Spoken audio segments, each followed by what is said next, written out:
biti na internetu ima mnogo dobrih strana, međutim, kao i mnoge druge stvari u životu, internet donosi rizike od kojih se trebamo zaštititi i svi prijatelji se međusobno šali. Ali je ponekad teško razlikovati da li se neko samo zabavlja ili pokušava da vas povredi, pogotovo online. Nekad ćemo se samo nasmijati uz samo se šali ili ne shvataj to tako ozbiljno.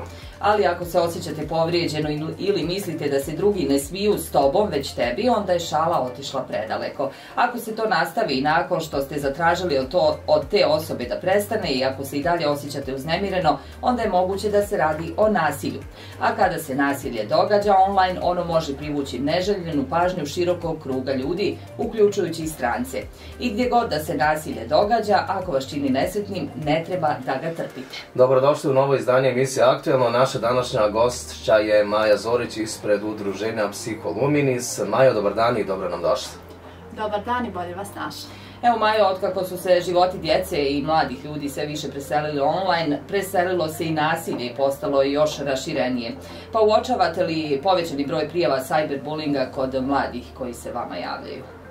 Pa negdje sad u ovom momentu mi ne možemo reći procentualno koliko je to, ali svakako da jeste da se nasilje na internetu nekako prebacilo sa ovoga fizičkog nasilja, da kažemo, i verbalnog koje je bilo ranije prisutno, a i da se sigurno da se povećalo. Nasilje koje se događa na hodnicima i igralištima i dalje je prisutno, ali ovo nasilje, takozvani cyberbullying, je mnogo ozbiljnija stvar nego što djeluje, jer ona se odvija bukvalno 24/7.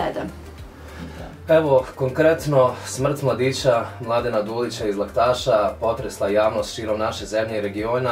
Evo, samim tim je i napravljena Facebook grupa koja za cilj ima da se kroz diskusiju, prijedlog inicijative definiše takozvani Mladenov zakon kojim bi se usvojio zakon protiv diskriminacije, vrijeđanja i nasilja preko društvenih mreža na nivou BiH. Evo, Majo, vaš komentar. Dječak je otišao da se prijavi za posao, našla su se dva, slobodno će se izraziti, kompleksaša, snimala, video su postavljene na društvene mreže i evo šta se desilo.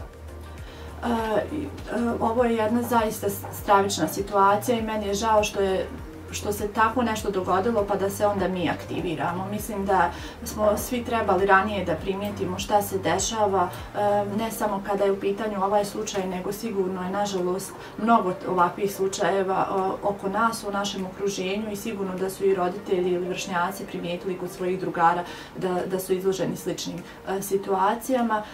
Ono što svakako svi treba da radimo jeste na senzibilisanju javnosti o važnosti priče o ovome i o davanju mogućnosti podrške drugim ljudima da se odvaže da prijave nasilje i negdje da im poručimo da nisu sami i da nikako nisu krivi, dakle ne možemo biti nikako krivci kada smo žrtve nasilja i da mogu potražiti pomoć, a poslije ćemo o tome, vjerujem, govoriti kako i na koji način se može potražiti pomoć. Da, evo, nažalost, BiH, koliko znamo, nema zakon o zabrani govora mržnje na internetu i van njega. Nadam se da će se preduzeti neke aktivnosti da se to ubrza. Majo, misliš li da je online nasilje i pogubnije od ostalih oblika nasilja, baš zato što je anonimno i uglavnom se ne može locirati nasilnika? Svakako to je jedan od faktora zbog čega je opasnije. Isto tako, kao što sam već rekla, ono što je karakteristično za cyber nasilje jeste da se ono dešava konstantno 24/7, za razliku od ovih drugih oblika nasilja kada dijete se vrati kući i ima u neko sigurno okruženje. Cyber nasilje tek tada nastupa.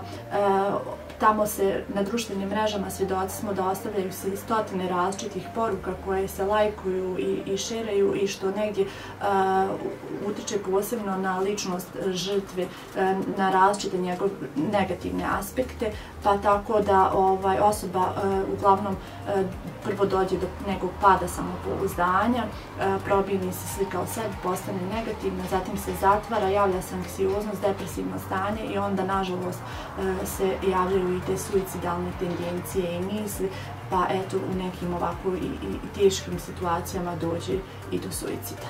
Kad vam se djeca i mladi javljaju s priznanjima da trpe cyber nasilje, na koji način pokušavate pomoći?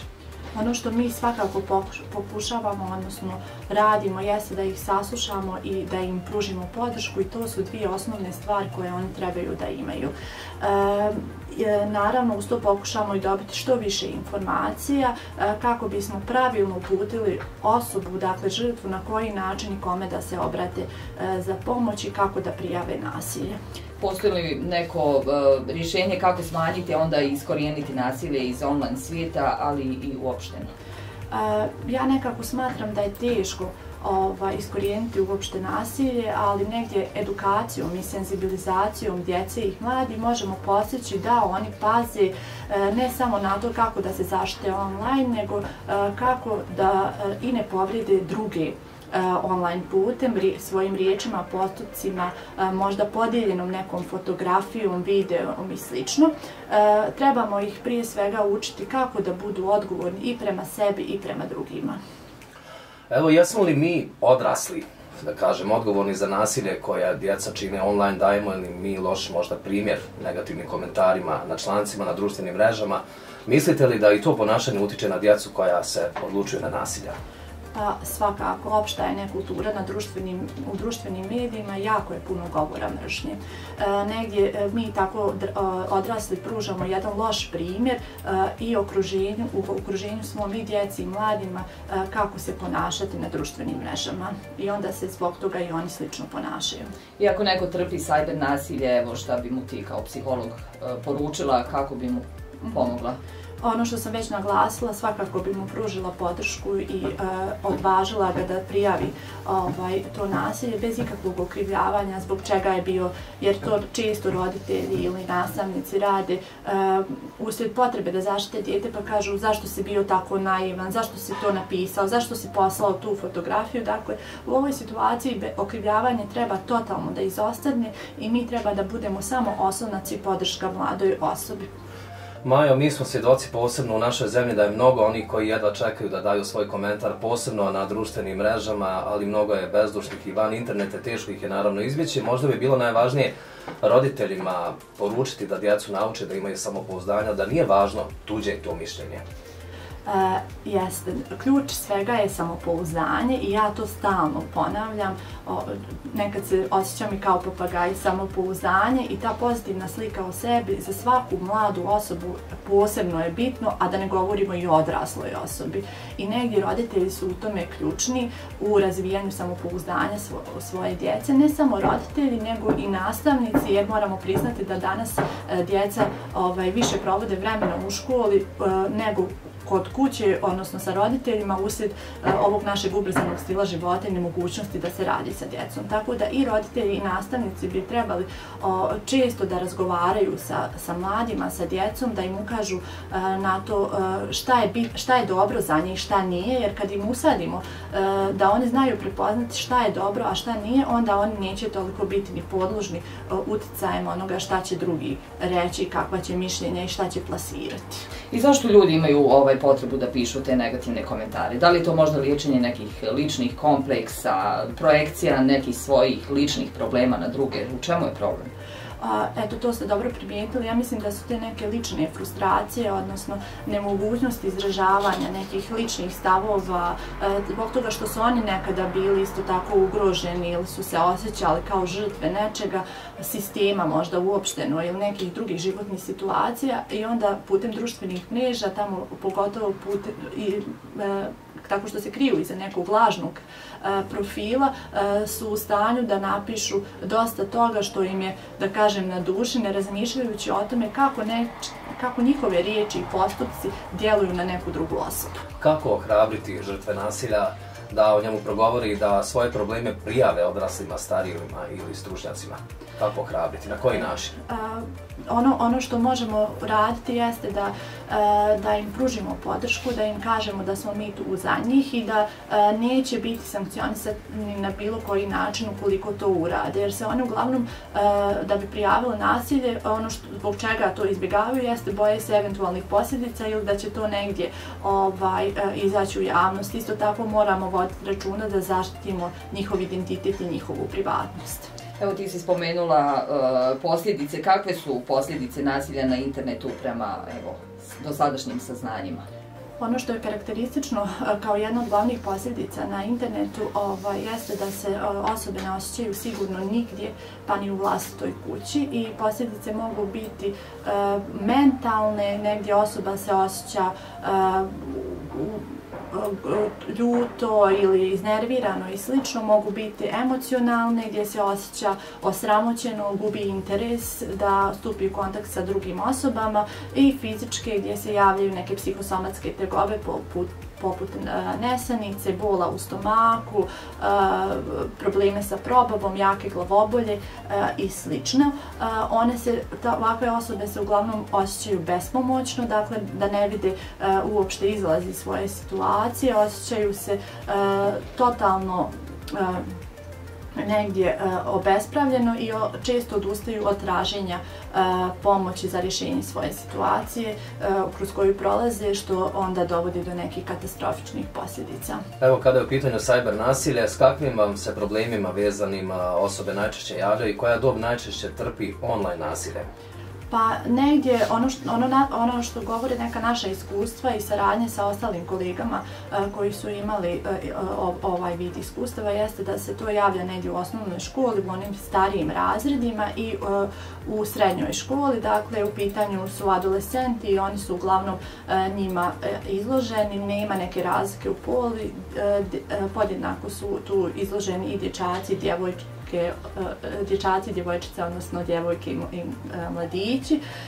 Najčešće su to situacije koje uključuju isključivanje iz društva, gdje oni totalno budu isključeni, zatim se omalovažavaju, i ono što je karakteristično isto ovih posljednjih godina jeste objavljivanje fotografija i videa u kojima je žrtva ponižena ili ismijavana na neki način, zbog čega često bude i ucijenjena. To se uglavnom odvija putem nekih lažnih profila i prisutan je također govor mržnje među mladima. Evo, s obzirom da smo se polako približili kraju našeg današnjeg druženja, još jednom možda da pozovemo na odgovornost. Kolika je u stvari odgovornost svih nas? I može li se reći da je u svim segmentima društva primjetno odsustvo odgovornosti kada je u pitanju ovaj problem? Definitivno u svim, i ja mislim da je ova, nažalost, situacija nas sve podstakla na razmišljanje i o tome koliko je potrebno o ovome govoriti. I u učionici, i u medijima, i u kući. Negdje je potrebno da izostane to okrivljavanje, i ono što se dešava i sada, kada su, bili ste svjedoci, vjerovatno ste vidjeli, kada su objavljeni ovi kroz medije, ova situacija, da je opet dole u komentarima bio prisutan itekako govor mržnje. Tako da kad bi se svi malo pozvali na odgovornost i povukli ono što bi se reklo ručnu, mislim da bi svima nama bilo mnogo bolje, i naravno prevencija i samo prevencija, što više prevencije kada je ova tema u pitanju. Da, evo ja ću za kraj emisije reći da je Regulatorna agencija za komunikaciju odradila seriju edukativnih TV spotova i radio džinglova namijenjenih djeci svih uzrasta pod sloganom Webobran. Zajednička tema je zaštita djece na internetu i digitalnim platformama, pa evo mi vam preporučujemo da posjetite i naše Facebook stranice i da naravno pažljivo pogledate ove video spotove. Majo, jesi imala priliku da pogledaš ove video spotove? Jesam. Da, i šta misliš? Mislim da su sjajni. Mi smo se svi ovdje složili, zaista ukazuje na problem šta se sve može desiti. Jeste, ja mislim da bi svi trebali podijeliti na svojim profilima kako bi došlo do što više mladih i do ljudi. Majo, hvala ti puno što si izdvojila svoje vrijeme za nas. Hvala vama. Evo, ja bih samo još jednom poručila da ako neko trpi nasilja, a sluša možda sada ovu emisiju, da uvijek postoji neko ko će ga saslušati, ko će razumjeti, i da ne treba da sam preuzima odgovornost, nego da to podijeli sa nekim drugim, i da nisu sami i nisu krivi, i da se ne plaše potražiti pomoć jer će sigurno naići na nju. Život je uvijek pun uspona, padova, ponekad pobjeđujete, ponekad gubite, sve to dio igre. Bilo je ovo još jedno izdanje emisije Aktualna. Ostanite uz nas.